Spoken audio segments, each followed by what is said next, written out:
অসীম যা বলছে তার সাথে আমি সে তো বিএনপির কোর ভ্যালুর একজন লোক, সুতরাং তার কাছে অনেক ইনফরমেশন থাকার কথা। বলবে কি বলবে না সেটা ভিন্ন আসপেক্ট, সেটা নিয়ে আমার কোনো ইয়ে নাই। কিন্তু আমি মনে করি যে রাষ্ট্রপতি চুজ করার ক্ষেত্রে কি ক্রাইটেরিয়া দেখা উচিত, কারণ আমরা তো দেখছি বাংলাদেশের টাইম টু টাইম আজকে পর্যন্ত যদি যে সংবিধানটা আমাদের এক্সিস্টিং যেটা আছে সেটায় এখন পর্যন্ত রাষ্ট্রপতি পদটা একটা আলংকারিক পদ বলতে পারেন। ইনফ্যাক্ট এটা পাপেট রাষ্ট্রপতি, এতে কোনো সন্দেহ নেই। আমি কোনো আশা করি সেও একমত হবে। ইনফ্যাক্ট তার কিছু করার নাই, সেটাকে আমি কোনো বড় আকারে দেখছি না। তাহলে প্রথম আসতে হবে আপনাকে এই রাষ্ট্রপতিকে সরাইলো কেন, কারণ সরানোর প্রশ্ন আসলেই কাকে নির্বাচন করবে সেই বিষয়টা আসে। কারণ সে যদি কোনো হার্মফুল কিছু না হইতো কিংবা তাকে নিয়ে যদি ভিন্ন ডাউট তৈরি না হইতো তাহলে সে থাকলে অসুবিধা কি ছিল। আমি বলছি না সে থাকুক, ব্যক্তিগতভাবে আমি দ্বিমত করি ফ্রম ডে ওয়ান যে ফ্যাসিস্ট গভর্নমেন্টের অংশ উনি, সুতরাং শেখ হাসিনা যখন চলে গেছে তাকেও চলে যেতে হবে, যাওয়া উচিত। বাট তখন ওনারাও বলছেন যে সাংবিধানিক সংকট হবে। আসলে মূল ঘটনা ওখানে নয়, মূল ঘটনা যে আওয়ামী লীগের বলয়টা শেষ হয়ে যায়নি সাথে সাথে। কারণ রাষ্ট্রপতি যেহেতু ওই সরকারের সিলেকশন, এবং তখন যারা আন্দোলন যারাই করুক, ছাত্র যারা ফ্রন্ট লাইনে ছিল তারা কিন্তু তাকে অপারেশন করতে চাইছে, করতে পারে নাই। বিএনপি বলছে সাংবিধানিক সংকট হবে। কিন্তু তার চেয়ে আমার কাছে গুরুত্বপূর্ণ এই যে ওই ঘটনাটার পর শেখ হাসিনার চলে যাওয়ার পরই প্রশাসন বিষয়টাকে অন্যভাবে নিছে। প্রশাসন যদি শেল্টার না দিতে থাকতে পারতো না, দ্যাট ইজ দ্য রিয়েলিটি। মুখে আমরা যাই বলি, প্রশাসন বলতে আমি যদি আর্মি ধরি, তারাই রেখেছেন এবং বলছেন যে আমি দায়িত্ব নিলাম, তখন বলছিলেন। এখন তাকে স্মরণের প্রশ্নটা কেন আসলো, এটার কারণ হচ্ছে যোগ করব, মানে রাষ্ট্রপতি পরে বলেছেন, বিদায়ী রাষ্ট্রপতি বলেছেন যে বিএনপির সমর্থনও অব্যাহত সমর্থনও তিনি পেয়েছেন। তো অবশ্যই অব্যাহত সমর্থন ছিল, সেটা কারণ কি শুনেন, প্রশাসন এমন এক জিনিস, যত সরকারের মানে পদত্যাগ করছে, ফাইনালি প্রশাসন যতক্ষণ পর্যন্ত তার বিরুদ্ধে না দাঁড়াইছে তখন করেন তারা যায় না, আমি চ্যালেঞ্জ করে বলছি সে কারণে। সুতরাং বিএনপি যে রাজনৈতিক স্ট্যান্ড নিয়েছে, ইয়েস, শাহাবুদ্দিন সাহেব যেটা বলছে উনি পলিটিক্যাল কথা বলছে যে আমাকে পলিটিক্যাল বিএনপি শেল্টার দিচ্ছে। ইনফ্যাক্ট বিএনপি খুব একটা শেল্টার দিছে বলে মনে হয় না, তাহলে তো 5 মাস পরে সরান লাগতো না, ওই টেক ওভার করার পরেই সরাইতে পারতো। এখন সরাইতে হয়েছে কেন? এটার বিষয়টা হচ্ছে এই যে আজকে তারেক রহমান সাহেব প্রধানমন্ত্রী হয়েছেন এবং উনি কিন্তু ওনাকে 5 বছরের সমুদ্র নদী পাড়ি দিতে হবে। মানে আমি বলছি এপার থেকে ওপার যদি 5 বছর মেয়াদ হয় তাহলে পুরাটা সময় তাকে পার করতে হবে। যখন উনি এসে দাঁড়াইছেন তখন তপ্ত পাটাতলের উপরে দাঁড়াইছেন। দাঁড়ানোর পরে উনি চিন্তা করছেন যে ওই যে আওয়ামী লীগ বলার একটা ইনফ্লুয়েন্স আছে যে কারণে তাকে রাখতে হয়েছে। তো সময়ের ব্যবধানে হয়তো উনি দেখছেন যে না, যে রাষ্ট্রপতি যত অলংকারিকই হোক, যে তার সাথে আন্ডারস্ট্যান্ডিংটা হচ্ছিল না। কেন হচ্ছিল না তার লক্ষণটা বলি। ইউনূস সাহেব যেমন বিদেশ থেকে ঘুরে এসে সৌজন্য সাক্ষাৎ করতে হয় প্রধানমন্ত্রী রাষ্ট্রপতির সাথে, উনি কিন্তু করেননি। আবার আমাদের আজকের প্রধানমন্ত্রী উনিও মালয়েশিয়া চায়না সফর করে এসে কিন্তু এই ফরমাল সৌজন্য সাক্ষাৎ করেননি। ইট ইমপ্লাইজ যে একটা গ্যাপ ওখানে আছে। এই গ্যাপটা মানে হচ্ছে যে আওয়ামী বলয়টার প্রতি তার অনীহা আছে, কিন্তু সেটা সে হয়তো প্রকাশ করতে পারেনি বা করেননি সিচুয়েশন যাতে ডেটোরিয়েট না করে। যখন উনি মনে করছেন যে এখন করা যায় তখন বোধহয় তাকে বলেছেন। কথাটা কেন বলছি, আপনি জানেন যে মোজাফফর সাহেব গ্রেপ্তার হয়েছেন, এই যে মেজর মোজাফফর, উনি কিন্তু জিয়াউর রহমান হত্যাকারীর একজন আসামি। পরের দিন চলে গেছেন। 93-96 সালে উনি দেশে আসছেন। 96 থেকে 2001 আওয়ামী লীগ ক্ষমতায় ছিল, তার কিছু হয় নাই। বলতে পারেন 2001 থেকে 6 পর্যন্ত বেগম খালেদা ক্ষমতায় ছিল, উনি ওই সময় ওটার ভিতরে হাত দিতে যান নাই। উনি হিসাব করছেন যে এটার ভিতরে একটা কেন্দ্র করে ডিভিশন হতে পারে বা সময় পাইলে করবেন। কিন্তু 2008 থেকে আবার 24 পর্যন্ত এই আওয়ামী লীগ ক্ষমতায় ছিল। তাহলে জিয়ার কিলার কিন্তু শেল্টার পাইছে দীর্ঘ সময় এখানে। তো সেক্ষেত্রে তার গ্রেফতারটা, তার কিন্তু অলরেডি মৃত্যুদণ্ড দেয়া আছে, সেটা এক্সিকিউট করলেই পারে। সেটা না করে যখন আবার একটা ইনভেস্টিগেশন করা হচ্ছে যে ষড়যন্ত্রকারী কারা, সেটা খুঁজতে গেলে অনেকেরই গাত্রদাহ হতে পারে। তো সেই হিসেবে যে গাত্রদাহ যাদের হতে পারে তারা কিন্তু মনে মনে চায় যে এক্সিকিউট করে ফেলুক, এক্সিকিউট করে ফেললে জিনিসটা শেষ হয়ে গেল। এই কেন বলছি, এই সবগুলো একটা যোগসূত্র আমার কাছে আছে বলে মনে হয়। তো সে কারণে ওনাকে সরাই দেওয়া হইলো। এখন বলতে পারেন কাকে বানাইতে হবে। এখানে আমার প্রধানমন্ত্রীর প্রতি অ্যাডভাইস থাকবে মানে I am concern about the prime minister because তার ফাদারের সাথে আমার জীবনে 2বার সাক্ষাৎ হয়েছে, তার মায়ের সাথে আমার জীবনে একবার দেখা হয়েছে ইফতার পার্টিতে। আমি তাদের প্রতি দুর্বলতা আমার আছে, শুধুমাত্র ওই খাতিরে তা নয়। জিয়া রহমান বলেন, বেগম খালেদা জিয়া বলেন, পেট্রিয়ট মনে হইতেছে যে বাংলাদেশের ইয়ে। সেই হিসাবে আমি প্রধানমন্ত্রীকে বলবো চুজ করতে ওইটা যে আপনার দলের ভিতরে কিন্তু সবপন্থী লোক আছে এবং আপনার দলের ভিতর থেকে অনেক অ্যাডভাইজারও বলে অনেক নাকি গুপ্ত জামাত আছে, তো গুপ্ত লীগ আছে ইত্যাদি ইত্যাদি। সেক্ষেত্রে এই গুপ্ত লীগ বলতে কি লোয়ার লেভেল, আপার লেভেলও থাকতে পারে। এবং যে বলয়টা থেকে আপনি বেরিয়ে আসার জন্যে শাহাবুদ্দিন সাহেবকে সরাই দিছেন, আপনার দলের ভিতর থেকে যাতে এমন কেউ না যায় যে আরেকজন শাহাবুদ্দিন রিপ্লেস না হয়, ওখানে আপনার খেয়াল রাখতে হবে। এবং আমার অ্যাডভাইস থাকবে ওইটুকুই যে বিএনপিতে বহু লোক আছে, অসীম বলছে, আই ডু এডমিট, কিন্তু প্রধানমন্ত্রী চুজ করতে হবে যে একটা এত বড় একটা দলের মধ্যে নানানপন্থী লোক থাকতে পারে, সুতরাং আপনি যে বলয় থেকে বেরিয়ে আসতে চান সেই বলয়ের কোনো লোক যাতে ওখানে আবার সুযোগ না পায়, সেই ভেরিফিকেশনটা আপনার খুব পারফেক্টলি করা উচিত। জি, ব্যারিস্টার নাসিরুদ্দিন নসীম, রাষ্ট্রপতির পদত্যাগের পরে বা এই গুঞ্জন শুরু হওয়ার পরে কিন্তু এনসিপি, খেলাফতে মজলিস, তাদের বেশ কয়েকটা রাজনৈতিক দল থেকে দাবি উঠেছে যে তার বিচারটা করতে হবে, তিনি যেন আসলে বিদেশে কোনোভাবে চিকিৎসার নামে বা যেতে না পারেন। ইন্টারেস্টিংলি জামাত আসলে নিজ থেকে এই দাবিটি করেনি, তাকে প্রশ্ন করা হয়েছিল জামাত আমিরকে, তারা বলেছেন হ্যাঁ ক্রেডিবল কোন আলামত থাকলে এটা করতে পারেন। আবার আজকে আইনমন্ত্রী বলেছেন যে এটি বিষয়ে তিনি আসলে এখনো কথা বলার সময় আসেনি। কিন্তু আপনি যেহেতু আইনের লোক, 51(1) বা 51(2) এই অনুচ্ছেদ অনুযায়ী যেভাবে রাষ্ট্রপতিকে আসলে দায়মুক্তি দেয়া আছে এবং তার বিরুদ্ধে এর আগে যে তদন্তগুলো চলমান ছিল, আপনার কাছে মনে হয় যে বিদায়ী রাষ্ট্রপতিকে কোনোভাবে আইনের আওতায় যদি এরকম ক্রেডিবল আলামত থাকে তাহলে আনা উচিত বা আনা সম্ভব? হ্যাঁ, ধন্যবাদ আপনাকে। আমরা তো সবসময় বলি যে পালের গোদাকে সুপিরিয়র রেসপন্সিবিলিটি। হঠাৎ করে এনসিপি কিংবা জামাত বা অন্য কেউ বললেন যে রাষ্ট্রপতিকে আপনার আইনের আওতায় আনবেন বা যেটাই করেন না কেন, যা কিছু বলেন না কেন, আমি মনে করি যেটা এই মুহূর্তে অযৌক্তিক। কারণ আমাদের সামনে দেশটাকে সামনের দিকে এগিয়ে নেওয়ার একটা বিষয় আছে। আর আমরা সুপিরিয়র রেসপন্সিবিলিটির কথা বলে যে এই পতিত স্বৈরাচারের প্রধানমন্ত্রী যিনি ছিলেন শেখ হাসিনা সহ তার পারিষদের যারা অ্যাট্রোসিটির সঙ্গে জড়িত ছিলেন, যারা 17 বছর ধরে গণতন্ত্রকে আপনার টুটি চেপে দেশটাকে এক নায়কোচিতভাবে পরিচালনা করেছেন, তাদের আগে বিচারটা হওয়া উচিত। রাষ্ট্রপতি আমি বললাম যে উনি তো বাইশ চান্সের রাষ্ট্রপতি, উনি নিজেও কোনোদিন ভাবেন নাই। রাজ্জাকি ভাই যে কথাটা বলেছেন রাষ্ট্রপতির কোনো কাজ নাই, আমাদের সাবেক একজন রাষ্ট্রপতি বলেছিলেন যে কবজ জিয়ারতের রাষ্ট্রপতি। যাই হোক, কিন্তু রাষ্ট্র সংস্কারের 31 দফা যেটা বিএনপির বা আমাদের নেত্রী বেগম খালেদা জিয়া ওনার জীবদ্দশায় 2016 সালে বলেছিলেন যে ভিশন 2030-র কথা।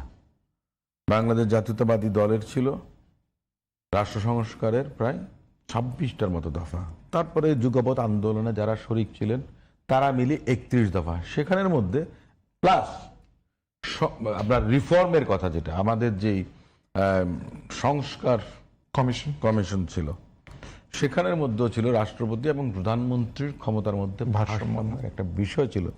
সে বিষয়টা যদি আগে হয় তাহলে দেখা গেছে রাষ্ট্রপতিরও মনে করেন যে একটা রোল থেকে যাবে, ব্যালেন্স অফ পাওয়ার আমি যেটাকে বলি, সে ধরনের একটা বিষয় আসতে পারে। সেটা তো মনে করেন যে সামনেও আসতে পারে। এই রাষ্ট্রপতি আর মনে করেন যে কবজ জিয়ারতের রাষ্ট্রপতিও থাকবে না, কিংবা মনে করেন যে আপনার অলংকারিক রাষ্ট্রপতিও না।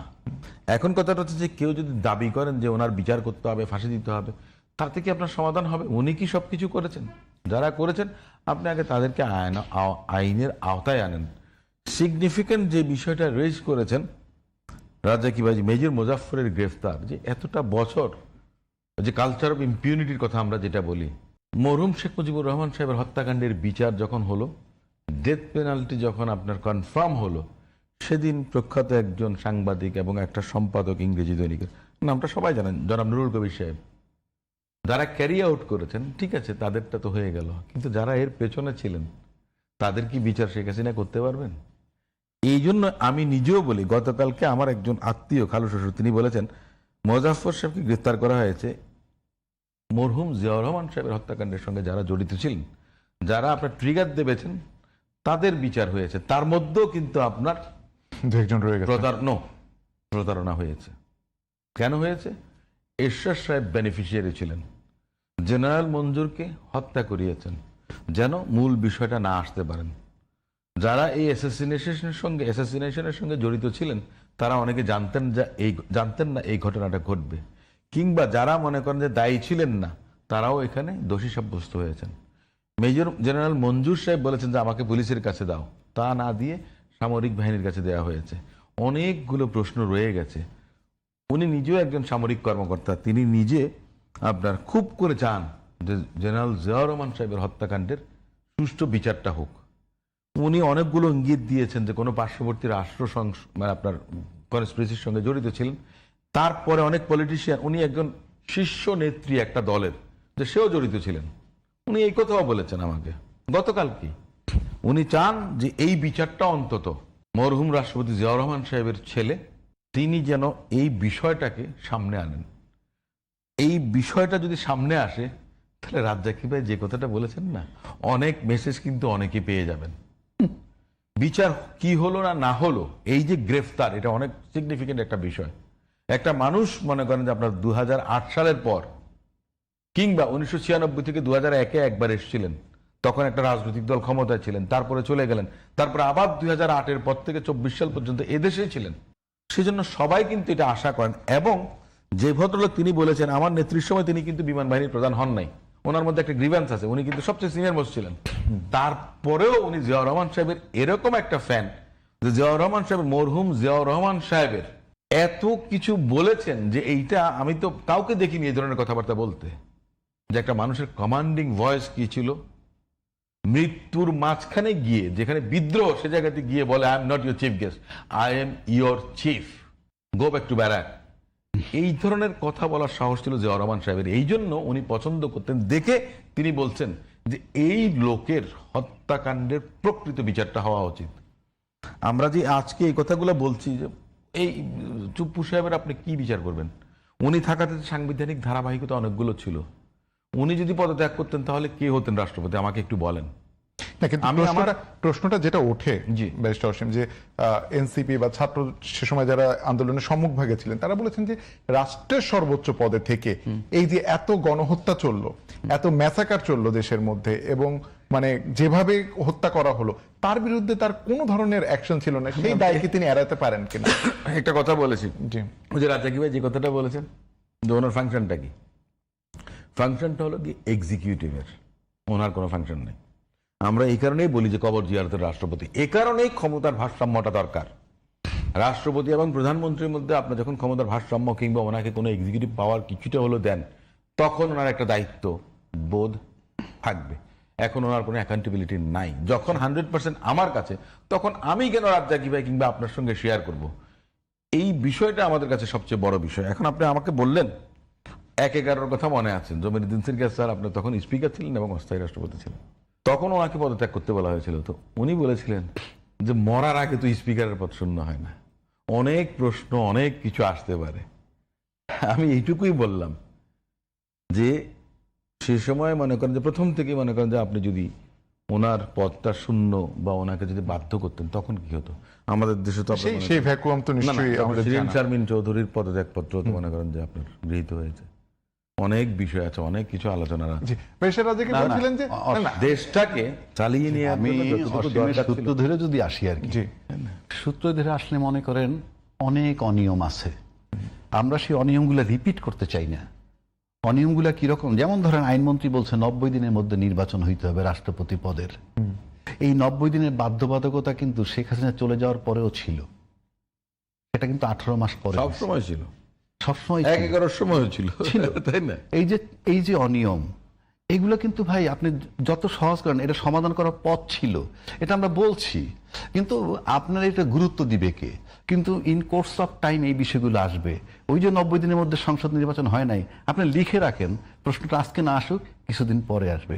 এইবার আসেন যে রাষ্ট্রপতির কথাটা যেটা বললো, ঠিক আছে, কবর জিয়ারত করার কোনো কাজ নাই, পাশাপাশি আমি রাষ্ট্রপতির অপরাধ যদি ধরেন, বাংলাদেশের নজির আছে তো রাষ্ট্রপতির দণ্ড দেওয়া, এরশাদ সাহেব দণ্ড ভোগ করছে, আমাদের প্রাইম মিনিস্টার খালেদা জিয়া তিনি দণ্ড ভোগ করছেন, ন্যায়ান্বয়ের কিন্তু আলোচনাটা আমরা করছি না, করছেন।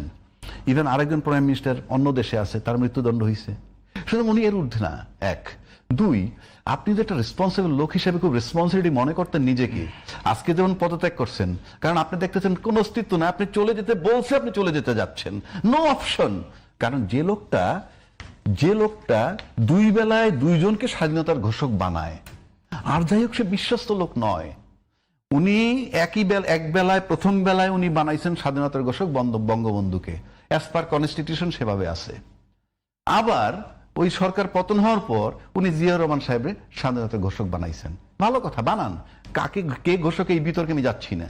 কিন্তু আপনি কি করলেন? আপনি সকালে একজনের ঘোষক বললেন, বিকালে আরেকজনের বললেন। তখন কিন্তু আপনি এক্সিস্টিং সংবিধানের ভায়োলেট করলেন। আপনি তো সংবিধান মোতাবেকও বলতে পারতেন, কিংবা এরকম একটা বাজে পরিস্থিতি পড়েও তো আপনি রিজাইন দিতে পারতেন। তার মানে কি, আপনি তো সেদিন যে গণহত্যা হইতেছিল আপনার কিছুই করার নাই, আপনি প্রতীকিত পদত্যাগ করতে পারতেন যে না, আই ডোন্ট ওয়ান্ট ইট, পারতেন।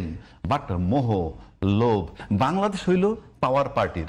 আপনি দেখেন পাওয়ারে যাওয়ার পর আজকে অসীম আমার পাশে, আমার ঘনিষ্ঠ বন্ধু, মুখে হয়তো বলবে না, এত বড় একটা দল বিএনপি, আমরা তো দেখতেছি কিভাবে রত্ন উদ্ধার করতেছে, যাদেরকে মানুষ বলে অযোগ্য তাদেরকে আবার পনরাগি নিয়ে বিভিন্ন মর্যাদায় উপদেষ্টা বানাচ্ছেন। এখন যিনি বানাচ্ছেন তিনি হয়তো তার প্রতিভা দেখছেন থার্ড আই দিয়ে, আমরা তো বাহ্যিকভাবে দেখি, কি জানি।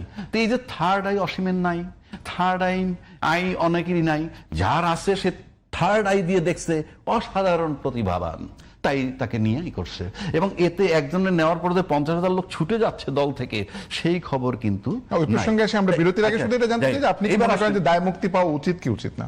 না, আমি মনে করি রাষ্ট্রপতি হিসেবে ক্ষমতায় থাকাকালীন তার বিরুদ্ধে মামলা চলে না, কিন্তু যখন উনি চলে গেছেন, he is a simple man, simple human being or simple citizen of Bangladesh.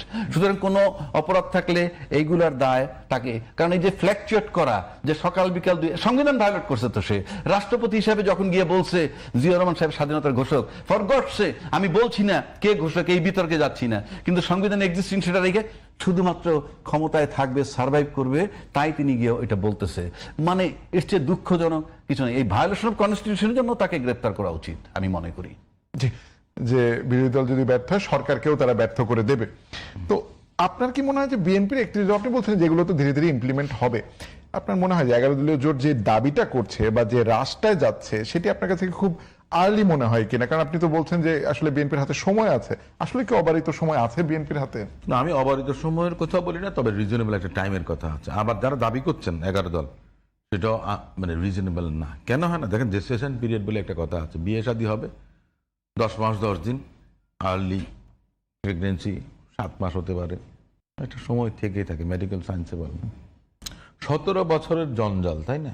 আপনার যে সাংবিধানিক প্রতিষ্ঠানগুলোকে নষ্ট করা, ধ্বংস করা, রাষ্ট্রীয় অবকাঠামো বলেন, সুশাসন, আইনের শাসন, বিচার বিভাগ থেকে আরম্ভ করে সবকিছু, এক্সিকিউটিভের কথা বলেন, পুলিশ প্রশাসন করেন, সবকিছু দলীয়করণ করা। এমনকি পেশাজীবীদের সংগঠন, যে আমরা যে রাজনীতি করি আইনজীবী হিসেবে, সেখানেও মনে করেন বহু কিছু, সবকিছু, অনেকগুলো ঘটনা ঘটেছে। তো সেটা কি আপনি মনে করেন যে 17 বছরের স্তূপ আপনি কি 17 মাসে পারবেন? আমার মনে হয় না। 5 মাস যায়নি। আর বাংলাদেশ জাতীয়তাবাদী দল থেকে প্লাস আমাদের প্রধানমন্ত্রী, মাননীয় প্রধানমন্ত্রী, তিনি বলেছেন যে আমরা অক্ষরে অক্ষরে পালন করব। একটা কথা, টাইমটা আপনাকে দিতে হবে, টু আর্লি এটা আপনি বলাটা, দাবি করাটা। কারণ আপনাকে তো ফাইন্ড আউট করতে হবে, আপনি কি যেন তেন ভাবে একটা কিছু করে দিতে পারেন? নিশ্চয়ই না। টেকসই একটা রাষ্ট্র গঠনের জন্য সমস্ত কিছুর সংস্কারটাও সেরকমই হতে হবে। যারা এই কথাটা বলছেন, আমি মনে করি না যে এটা আপনার যুক্তিযুক্ত কোনো বিষয়। সেজন্য আপনাকে সময় দিতে হবে। আইন সংস্কারের জন্য অনেক সময় ক্ষেপণ করার বিষয় আছে। আমাদের ক্রিমিনাল প্রসিডিউর কোডের কথা আমরা বলি, পেনাল কোডের কথা বলি, আমরা এখনো 1860 সাল, 1908 সাল, ওই নাম এখনো মনে করেন যে আমরা রেখে দিয়েছি। একজন আইনজীবী হিসেবে আমি যদি বলি, অনেক আইন আছে, এভিডেন্স অ্যাক্ট, কত 1872 নাকি এভিডেন্স অ্যাক্ট, সেই নামে এখনো শিরোনামেই কিন্তু আছে। আপনি পার্শ্ববর্তী দেশ ভারতে যান, কিংবা পাকিস্তানে যান, কিংবা শ্রীলঙ্কাতে যান, কমনওয়েলথভুক্ত যে সমস্ত দেশগুলো আছে, তারা কিন্তু তাদের শিরোনাম চেঞ্জ করেছেন। আমার ব্রিটেনে কিছুদিন লেখাপড়া করার সুযোগ হয়েছিল, সেখানে দেখেছি প্রতি বছর বছর যখন নতুন নতুন পরিবেশ পরিস্থিতি তৈরি হয়, তখন তারা সেটাকে কমব্যাট করার জন্য নতুন নতুন আইন করেন। এটাকে বলি আমরা প্রাকৃতিক অভিযোজনের কথা। যেটাতে টিকে থাকতে না পেরে ডাইনোসর এলিমিনেট হয়ে গেছে, তেলাপোকা কিন্তু এখনো রয়ে গেছে। আর এমন কি একটা বলছে ককরোচ পার্টি, আমি একটা পার্টি হয়েছে ভারতে, সেখানেও খুব আন্দোলন চলছে। তো তাহলে একটা জিনিস সিম্বলিক অনেকগুলো বিষয় আছে যে আপনাকে একটা রিজনেবল টাইম দিতে হবে। কিন্তু বেশি আমি একটু ইন্টারাপ্ট করি এই জায়গায়, যে জামায়াত এবং এনসিপি বারবার যেটা বলে যে আসলে 5 মাস এই সময়ের মধ্যে বিএনপি সরকার হিসেবে এমন কোনো আশাবাদ মানুষকে দেখাতে পারেনি যেটি তাকে পূর্ববর্তী সরকারের থেকে আলাদা করে, এক্সেপ্ট প্রধানমন্ত্রীর ব্যক্তিগত ভূমিকা এবং তার কার্যক্রম ছাড়া। দেখেন, বলে না গ্রাম দেশে একটা কথা আছে, আগের হাল যেদিকে পিছের হাল সেদিকে। প্রধানমন্ত্রী যে মেসেজটা দিয়েছেন সবকিছু কিন্তু তার ওই এমপিরা বলেন, তার মন্ত্রীরা বলেন, সে সচিবরা বলেন, চাপরাশি বলেন, পিয়ন বলেন, দারোয়ান বলেন, সবাই কিন্তু তাই কিন্তু ফলো করছেন। আপনাকে একটা এক্সাম্পল হিসেবে জাতির সামনে তৈরি করতে হবে, অবস্থান নির্দেশনা দিয়ে প্রতিষ্ঠিত করতে হবে। এই দেশে তো মনে করেন যে মরহুম প্রেসিডেন্ট জিয়াউর রহমান সাহেব 3.5 বছর মাত্র দেশ শাসনের সুযোগ পেয়েছেন, কিন্তু উনার যে ভিশনারি এইটা ছিল, 3.5 বছরে যে হেনরি কিসিঞ্জারের তলাবিহীন ঝুড়ি থেকে একটা সমৃদ্ধির ভান্ডারের বাংলাদেশ হিসেবে তিনি কিন্তু প্রতিষ্ঠিত করেছেন। ওনার যে মূল মন্ত্রগুলো ছিল তার উপরে কিন্তু বাংলাদেশের ফাউন্ডেশন। সে আরএমজির কথা বলেন, বিদেশে লোক পাঠানোর কথা বলেন, এমপ্লয়মেন্ট অপরচুনিটির কথা বলেন, ফরেন রেমিটেন্সের কথা বলেন, বিদেশে কাপড় রফতানির কথা বলেন, সমস্ত কিছু মিলিয়ে ধান গবেষণা ইনস্টিটিউট, যেটা যে 1 ফসলা জমিতে 3 ফসলা জমি করা, খাদ্যে স্বয়ংসম্পূর্ণতা অর্জন করা, বিদেশে আপনার খাদ্য রফতানি করা, একটা মানুষ 3.5 বছরের মধ্যে করেছেন। এই যে ভিশনটা জনাব তারেক রহমানের মধ্যে আছে এবং ওনাকে বাকিরা ফলো করছেন। সো 5 বছরে আপনি আর কত কিছু চান, 5 মাসে আপনি আর কত কিছু চান? সবকিছু আপনি একদিনে পাবেন। আমি মনে করি যে এটা খুব বেশি একজন মানুষের প্রতি এই চাওয়া পাওয়াটা অনেক বেশি আপনার জুলুম। আমি মনে করি ওনারা তো বলেন আবহাওয়া রাজ্যকে আপনি নিশ্চয়ই মানে আশাবাদী মানুষ, তো আপনি নিশ্চয়ই মানে এই আশাবাদ তো নিশ্চয়ই রাখতে পারেন যে 5 মাসের যেই না চিহ্নগুলো দেখা না না যাচ্ছে সেটা ঠিক আছে। উনি যেটা বলছেন যে 5 বছর 17 বছরের স্তূপ, 17 বছরের জঞ্জাল, এটা তো 5 মাসে রিমুভ করা খুব ডিফিকাল্ট। কিন্তু প্রশ্ন এখানে নয়, প্রশ্ন হচ্ছে যখন ইউনূস সাহেব টেক ওভার করছিলেন তখন কিন্তু এই বিবেচনাটা ওনারা করেন নাই। প্রায় 200-250 আন্দোলন হয়েছে। না না আমি সিনসিয়ারলি বলতেছি, আমি উনি আছেন বলে বলছি, তখন 200-250 আন্দোলন হয়েছে। একটা বার কোনো রাজনৈতিক দলের নেতারা বিবৃতি দেননি যে উনি তো নির্বাচন দিয়ে চলে যাবে, তোমরা কেন ভাই এই আন্দোলনগুলো করছো, আমরা নির্বাচিত যেই হয়ে আসি আমরা দেখব, কেউ বলেননি। এবং এই বলাটা উচিত ছিল। এক হইলে লাভ হইতো কি বিএনপির? আমি আপনাকে বলছি, আমার কাছে মনে হয় লন্ডনে তারেক রহমান সাহেব তখন প্রধানমন্ত্রী ছিলেন না, তাই বলছি, একটা বৈঠক ইউনূস সাহেবের হয়েছে। ইউনূস সাহেব কিন্তু লন্ডনে গেছেনই একটা অজুহাত তৈরি করে তার মানে আজকের প্রধানমন্ত্রীর দেখা করতে। এবং আমার ধারণা কি কথা হয়েছে তা আমাকে বলে নাই। আমার যদিও এই প্রধানমন্ত্রী হওয়ার পর তারেক রহমান সাহেবের সাথে একবার দেখা হয়েছে সৌভাগ্যক্রমে, তো আমি ওনাকে কার্ড দিতে চাইলে উনি আমাকে রিকগনাইজ করছে যে আমি আপনাকে চিনি। তো এটা আমার কাছে খুব ভালো লাগছে। কেন বলছি যে হয়তো ইউনূস সাহেবের উপরে একটা সার্টেন টাইম পর্যন্ত ভর করতে উনি চেয়েছিলেন। কারণ আমি যতটুকু জানি আমাদের প্রয়াত প্রধানমন্ত্রী খালেদা জিয়া উনি কিন্তু বলছিলেন কিছু কথা, এই যে ইউনূস সাহেবের মানে সহযোগিতা করার কথা কিছু উনি বলে গেছিলেন। হয়তো তারেক রহমান সাহেব করতে পারেননি বা আশ্বস্ত করছিলেন, তাতে কি লাভ হইতো কি? দেখেন অনেকগুলো অধ্যাদেশ রাষ্ট্রপতি শাহাবুদ্দিন করছেন, আপনি জিনিসগুলো চিন্তা করে দেখেন। অধ্যাদেশগুলো শাহাবুদ্দিন করছেন, ইউনূস সাহেব ক্ষমতায় ছিলেন, দলরে এক্সিকিউটিভ পাওয়ার দিয়ে কার্যক্রম নিষিদ্ধ করছে।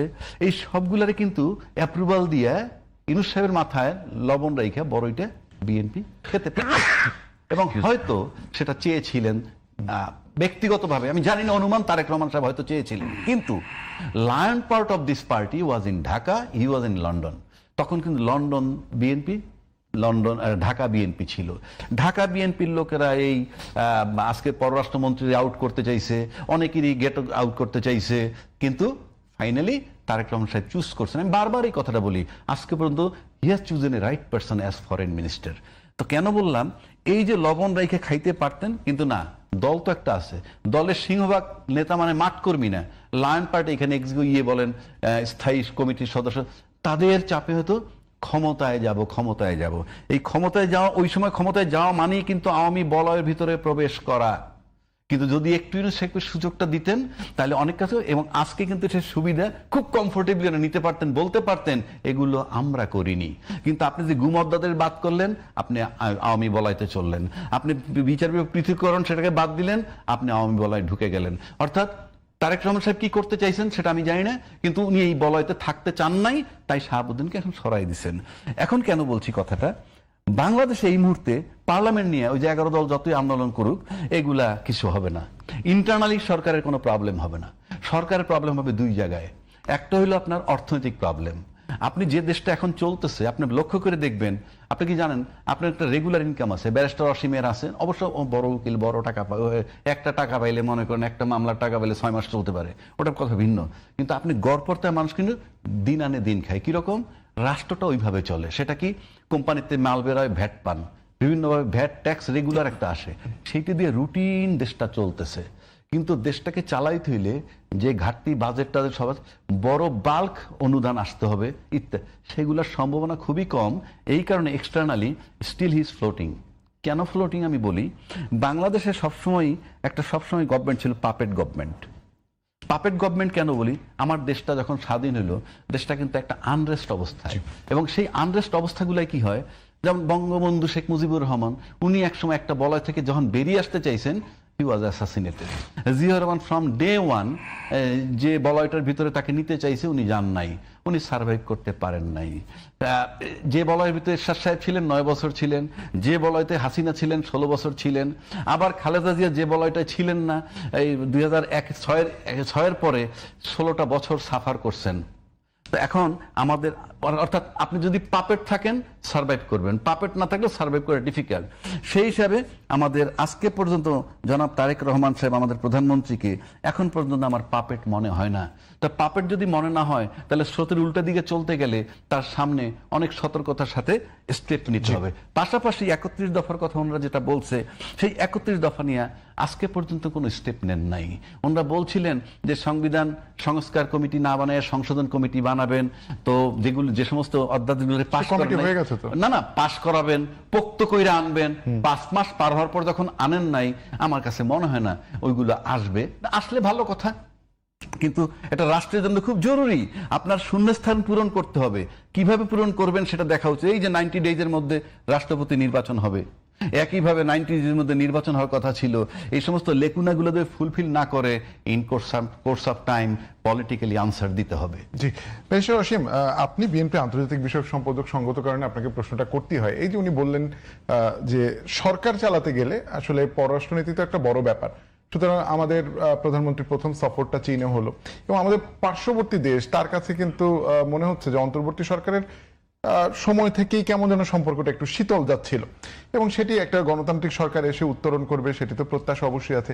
সেখানে একটা আন্দোলন চলছে, তার পাশাপাশি সেই আন্দোলনকে ঘিরে তারাও বলছে যে এটি আসলে ডিপ স্টেটের ব্যাপার। বাংলাদেশে যখন ফ্যাসিস্ট রেজিমের পতন হলো তখন এটা ডিপ স্টেটের একটা কথাবার্তা আসছিল। সব মিলিয়ে আপনার কি মনে হয় যে এই সরকারের যে পথ চলা, বিশেষ করে আন্তর্জাতিক অঙ্গনে, সেটি এখন পর্যন্ত নিষ্কণ্টক কিনা? না, দেখ, কোনো কালে আপনার কোনো কিছু নিষ্কণ্টক থাকে না। একটা শিশু যখন ভূমিষ্ঠ হয় তখন তার বিভিন্ন রোগ প্রতিরোধ ক্ষমতা তার মধ্যে জন্মায় না, তাই না? তাকে হামের টিকা দিতে হয়, বসন্তের টিকা দিতে হয়, চিকেন পক্সের টিকা দিতে হয়, অনেক কিছু আছে না। তো 5 মাস তো এই সরকারের সময় হয়েছে। এখন আপনি প্রথম মনে করেন যে ইন্ডিয়াও যেতে পারতেন, চায়নাও যেতে পারতেন। উনি চায়না গেছেন, উনি মালয়েশিয়া হয়ে তারপরে চায়নায় গেছেন। এখন কথাটা হচ্ছে এই যে চায়নাতে গেছেন, উনি হয়তো মেসেজ দেওয়ার চেষ্টা করেছেন পার্শ্ববর্তী দেশ, নেইবারিং কান্ট্রি যাদেরকে নিয়ে আমাদের একটি অ্যালার্জি আছে বাংলাদেশের জনগণের। আমি সরকারের কথা বলছি না, কিংবা পলিসির কথা আমি বলছি না, এই ধরনের একটা মেসেজ দেওয়ার চেষ্টা করেছেন। এই যেমন মুজাফফর সাহেবের গ্রেফতার, যেটা এটাও একটা মেসেজ হতে পারে। এখন কথাটা হচ্ছে যে আপনি এ থেকে কি অর্জন করবেন বা না করবেন, কিংবা এটা আপনার দুর্বলতা না আপনার এটা সার্থকতা, কিংবা আপনার মনে করেন যে travelling beyond your political atmosphere, এমনটাও তো হতে পারে। এইটা আমরা এই মুহূর্তে এখনো আমরা মনে করি না বলতে পারবো। আর আমি গেছি চায়না ভ্রমণ করেছি বলে আমি একেবারে ইন্ডিয়ার বিরাগভাজন হয়ে যাব, কিংবা ডিপ স্টেট যে আমেরিকান এবং ইন্ডিয়ানদের অ্যালায় যে বিষয়টা আছে তার মধ্যে আপনার কোনো হেরফের বা তারতম্য হবে। এই যে রাজাকি ভাই নিজেই বলেছেন যে খুব ভালো চয়েস, আপনার ডক্টর খলিল সাহেবকে পররাষ্ট্রমন্ত্রী করেছে, এটা সবচেয়ে ভালো চয়েস, তাহলে তো আমরা অনেক কিছু রুল আউট করতে পারি, তাই না? আমার যদি না, এটা অমুক থাকে আমার তাহলে তো opinion, কিছু থাকে, বলে না অমুকের মতো যদি বন্ধু থাকে তার আর কোনো শত্রুর দরকার নেই, এ ধরনের অনেক বিষয়গুলো থাকে।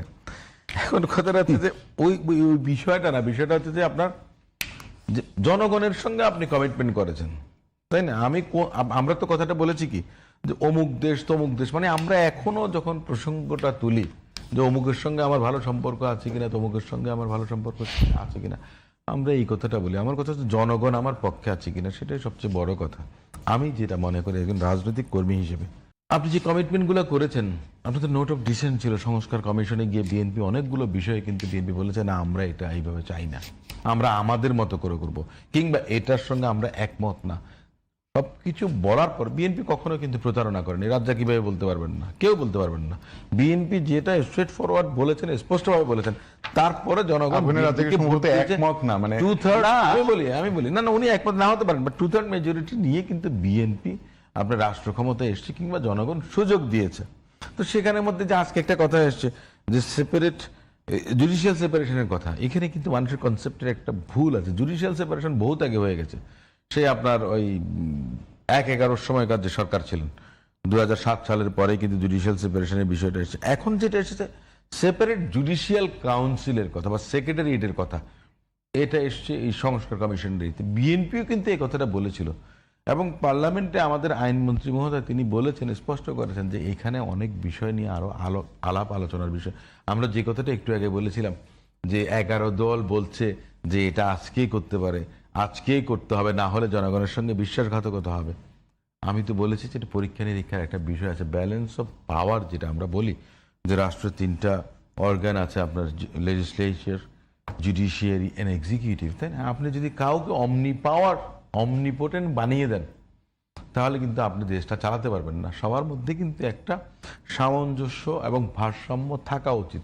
সে ধরনের একটা অবস্থা, ওই ধরনের যুগোপযোগী আইন আপনি বানাবেন। এমন কোনো আইন আমাদের করা উচিত না যে যেটা একজন আরেকজনকে আপনার ইগনোর করবে। আমার ব্যক্তিগত একটা অভিজ্ঞতা আছে, আমার নিজের ব্যক্তিগত অভিজ্ঞতা আছে। একজন মনে করেন যে উনি সমস্ত ক্ষমতার অধিকারী, তিনি দেখা গেছে আর বাকি কাউকে কোনো কিছু মানেন না, কিন্তু সেখানে অনেকের মনে করেন যে ভাগ্য জড়িত, একটা প্রতিষ্ঠানের ভাগ্য জড়িত, কাজকর্মে বিভিন্ন বিষয় আছে। সো এমন ধরনের কোনো আইন প্রণয়ন হওয়া উচিত না যেটাতে মনে করেন যে রাষ্ট্রের যে সার্বভৌমত্ব বা অস্তিত্ব সেটা মনে করেন যে আপনার খর্ব হয়, এমন কোনো কিছু হওয়া উচিত না। সেজন্য একটু একটা প্রশ্ন করতে চাই যে এই সবচেয়ে ক্ষতিগ্রস্ত রাজনৈতিক দল হিসেবে বিএনপি গুমের অধ্যাদেশটিকে মানে আইনে পরিণত করতে তার এত সময় লাগছে, বা এটিকে পরীক্ষা নিরীক্ষা করার জন্য পৃথক সচিবালয়ের কথা বাদ দিলাম, বিচার বিভাগের, সেটি আলাদা, কিন্তু এটি কি আসলে এক ধরনের গুড মেসেজ বা ইতিবাচক মেসেজ দিতে পারতো না? হ্যাঁ, আমি আপনার সঙ্গে দ্বিমত করছি না, কিংবা রাজ্জাক কিংবা বাংলাদেশের শত শত পরিবার যারা তাদের পারিবারিক সদস্যদেরকে, যারা উপার্জনক্ষম ব্যক্তি বলেন, সহায় সম্বল ছিলেন, সে মনে করেন যে হারিয়ে গেছে। কিন্তু সেই বিষয়টা আমি মনে করি যে ওটা প্রায়োরিটি পাওয়া উচিত ছিল।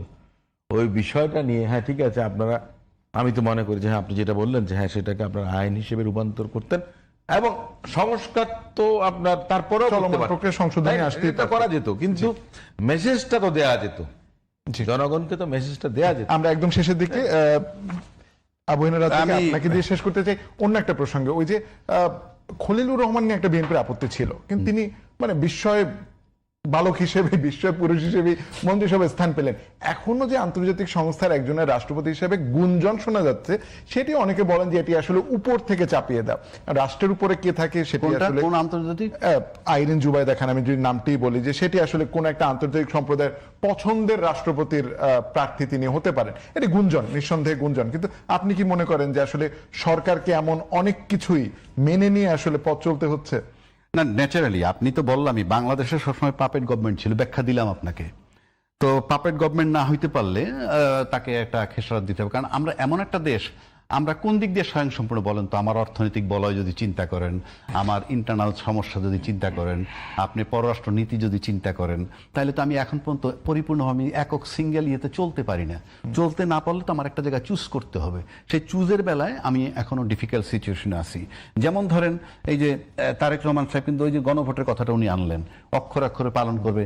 গণভোট কিন্তু একটা প্রতিশ্রুতি ছিল, তারেক রহমান সাহেব নিজে বলছে, কিন্তু ফাইনালি উনি হয়তো পারেননি, এই যে গণভোট বাস্তবায়ন করতে পারেন না। এই গণভোটের আলোকে আমি জানি ইন্টারনাল অনেক প্রবলেম তার থাকতে পারে, দলীয় চাপ, নানান বিষয় থাকতে পারে, কিন্তু আমার কাছে মনে হয় পরক্ষণে এটা যেহেতু জনগণের ডিজায়ার ছিল, জনগণ 70% ভোট দিছে, ভাই যে বললো জনপ্রিয়তা, আমার কাছে একটা সার্টেন জায়গায় মনে হয় যে মানুষ এটা চিন্তা করে না। নাহলে জনগণের প্রতিশ্রুতি ভাবতেন তাইলে এটি নিয়ে কথাই হইতো না। তবে আমার কাছে মনে হয় যে ওই আওয়ামী বলয় থেকে বেরোয় আসলে তারেক রহমান সাহেব যদি কমপ্লিটলি আসতে পারেন, তাহলে অন্যভাবে উনি পোষায় দেওয়ার চেষ্টা করবেন জনগণরে, যে আমি যদি গণভোট বাস্তবায়ন নাও করি, আমি কিন্তু ফেসিস্ট সরকারের কোনো অস্তিত্ব রাখতেছি না। আরেকটা কথা হলো যে বলল আইন বানানো, আইন বানানো খুব সহজ কথা, পলকে পলকে আইন হয়। আইন প্রয়োগ একটা ফ্যাক্টর। যেমন এনআই অ্যাক্ট আপনারা জানেন সবাই, নেগোশিয়েবল ইনস্ট্রুমেন্ট একটা মামলা হয়, হ্যাঁ, কিন্তু বড় বড় মাল্টিন্যাশনাল যারা বড় বড় আমাদের কি বলে এটা কর্পোরেট, তাদের বিরুদ্ধে একটা মামলা হইলেও জেল হয় না। আর একটা জিনিস লাস্টলি বলি, এই যে গুমের কথাটা আপনি বললেন, সে একমত হয়েছে যে পাশ করা উচিত ছিল। আজকে আমি নিশ্চিত করে বলতে পারি আজকের প্রধানমন্ত্রীর গুম করার কোনো মানসিকতা নাই, বা বিনা বিচারে হত্যা করার মানসিকতা তার নাই। আমার ধারণা বলছি, যেহেতু সে যে বাবা মায়ের সন্তান সেই দৃষ্টিকোণ থেকে। কিন্তু যদি তাকে ব্ল্যাকমেইল করার জন্য অতি উৎসাহী হইয়া কেউ গুম করে, কারণ গুম কমিশন অধ্যাদেশটা বাতিল হয়েছে, কাজে গুম আলটিমেটলি ব্লেমটা কিন্তু প্রধানমন্ত্রীর ঘাড়ে যাবে। সুতরাং এইসব বিষয়ে মারাত্মকভাবে ওনার সতর্ক থাকা উচিত।